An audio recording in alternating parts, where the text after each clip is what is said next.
Teenager sharing a deeply personal story tonight of dying, seeing Jesus, and then coming back to life. And he is describing what he saw and heard during those minutes without oxygen.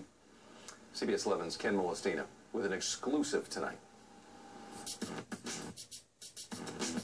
Zach Clements is a strong teenager. He's a high school football player at Victory Life Academy in Brownwood, Texas, and obviously he's got a sense of humor. By all measures, he's a healthy young man, which is why it's still a shock. I was running and I had collapsed. That he dropped to the ground during PE class last week. Not sure why. It was a sudden cardiac arrest, according to his doctors. His mother was immediately called and even beat the ambulance to the emergency room. When they opened the ambulance door, he was blue, and they were on top of him doing chest compressions. Technically and medically, he was dead. And they said that I was without a heartbeat for 20 minutes. And just as hospital staff were ready to make it official, they got a pulse. He was airlifted to Cook Children's Hospital in Fort Worth and woke up days later. His recovery has been incredible, but even more mind-blowing is the story he tells of what he saw during the time many believed he had died.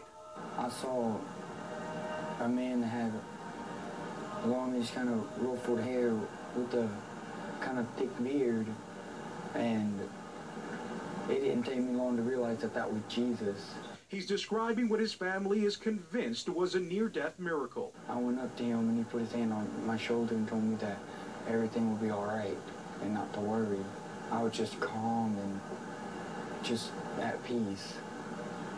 The cynics out there will say, seen too many movies. And for him to wake up and tell us something that he experienced like that, it's just, I mean, you can't explain it. It's not humanly possible to explain it. Billy Clements is the teen's father. He says accepting his son's experience as a miracle is the only thing that makes sense.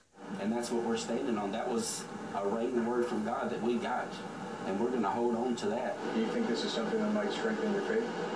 It is. I heard angels singing in the background. It may be a medical mystery for the doctors, but for this family, there's no question it was divine intervention.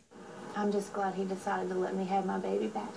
In Fort Worth, Ken Molestina, CBS 11 News. 20 minutes, wrap your head around that. It's so tough to wrap your head around. Wow. And especially, you know, as parents, you look at that and you think it's just unfathomable to think what this family has been through. No question, no question. Ken Molestina tonight on a great story. Thanks, Ken.